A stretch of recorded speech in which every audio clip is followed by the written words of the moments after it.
Gear Seekers, I'm Nick. For the last 2 or so weeks, I've been working on a video of this, right? It's the AOC AG493UCX. It's one of those like super ultra wide 32:9 displays, and I was going to talk about things that I didn't like about that aspect ratio, and the video was going to look a little something like this.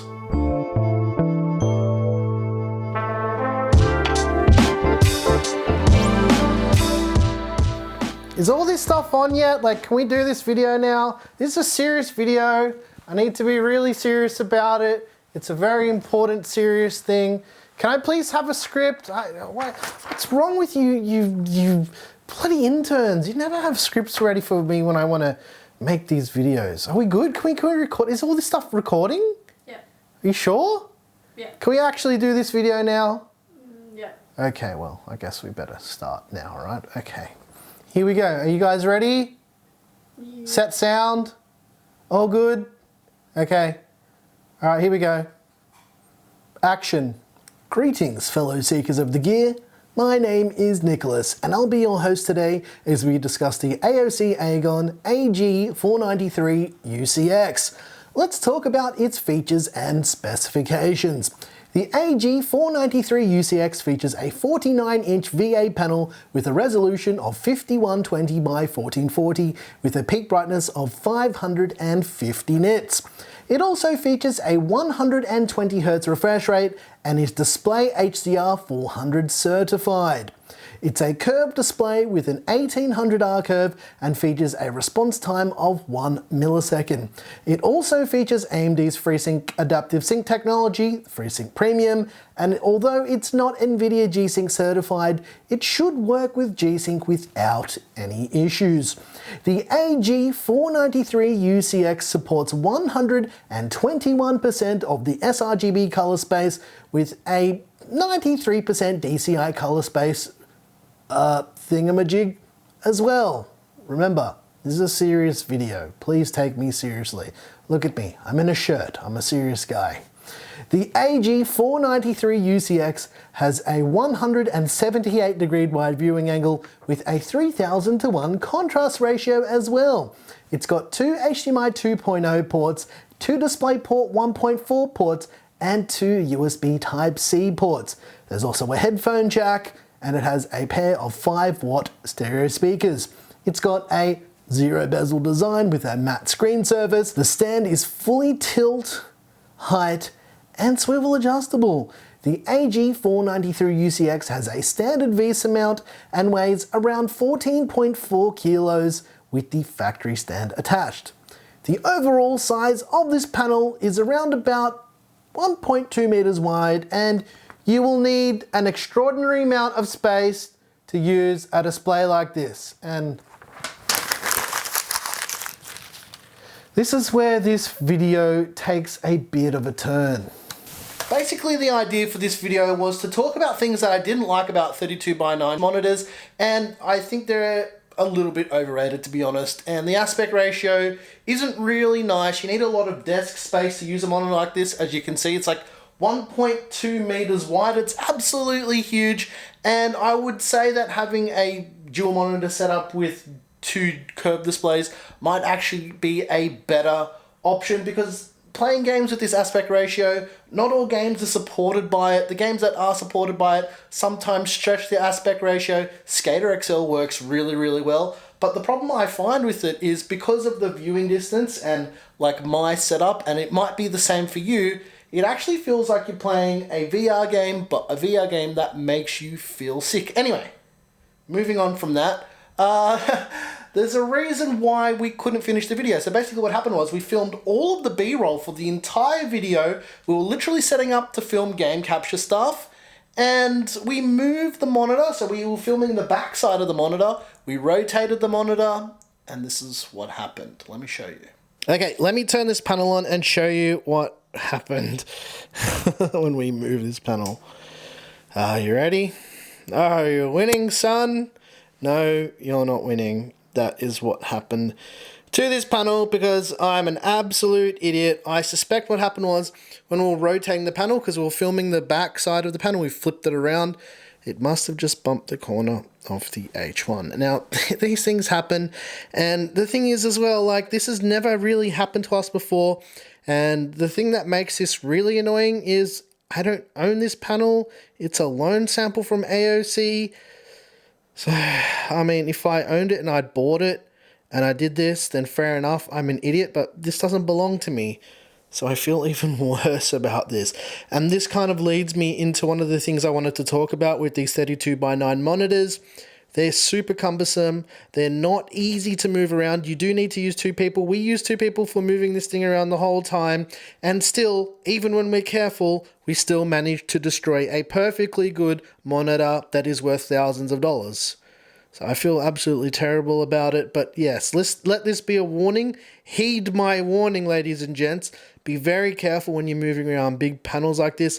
They can be very, very cumbersome. And the thing is with this video, the direction for this video of me talking about things that I typically don't like about these panels and why I think they're a little bit overrated was going to go this way anyway, obviously without destroying a perfectly good brand new panel that had never been used before. I'm an absolute idiot and I'm disappointed with myself. The thing is with this video, I'd actually planned on doing it this way already, obviously without breaking the panel, but we did really want to talk about why I personally think that these monitors are a tad overrated. And that's why I declined a replacement from AOC. Obviously, I'm going to send this back to them because we did completely destroy it. But yeah, I'm just not personally that interested in this aspect ratio. Now, for video editing and stuff like that, it's brilliant. It's absolutely great. For productivity, it's amazing. But for gaming, I think that the things that I've seen people say and other media outlets and all that, I think it is actually quite overrated. And to be honest, for content creation, if they made a 10-bit version with a bit better panel, then I would definitely switch over to this as my primary editing display. I mean, if AOC did it, I think we have a Samsung one coming eventually as well for us to test out too.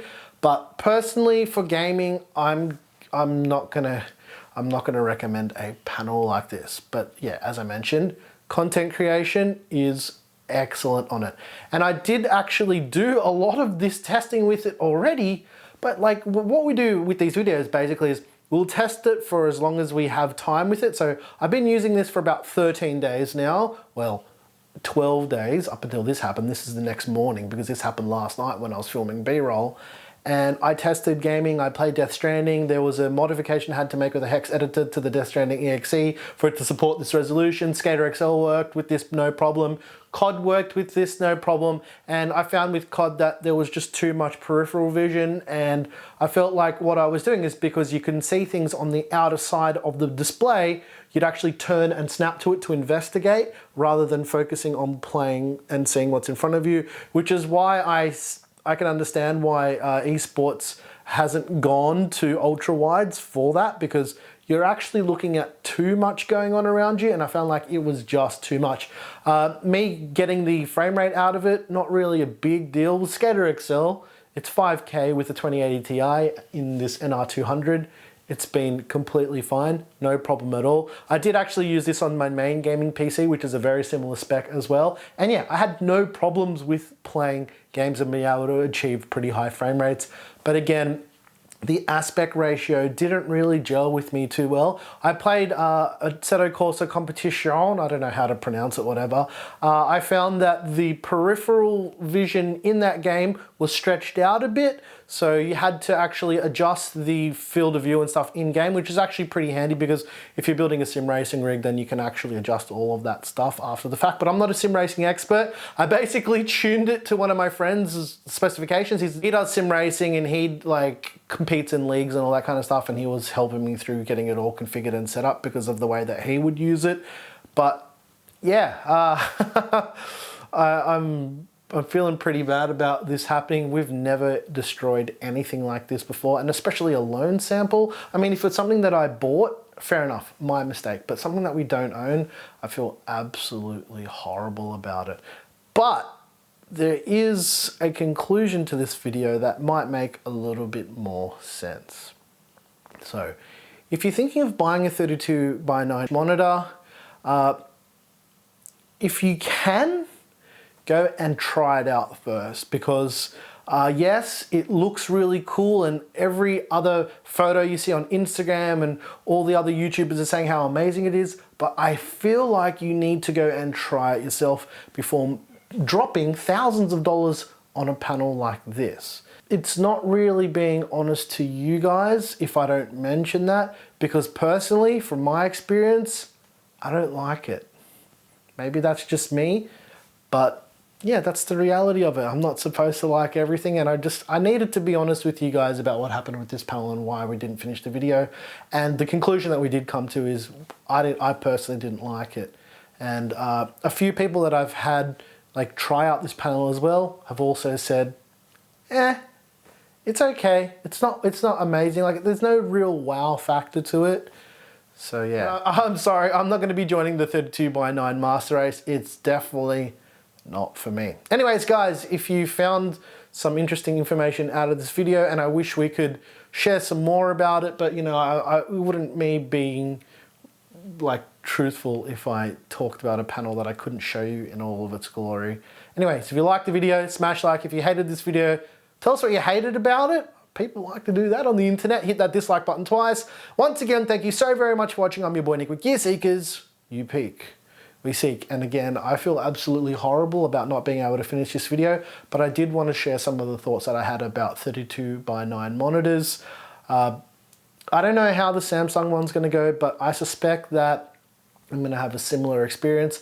I don't particularly enjoy this aspect ratio, and you know, maybe it's for you, maybe it's not for you, but that's basically how I feel about it. Thanks for watching. Action. I call action because I'm the director. Greetings, fellow gear seekers. I fucked up.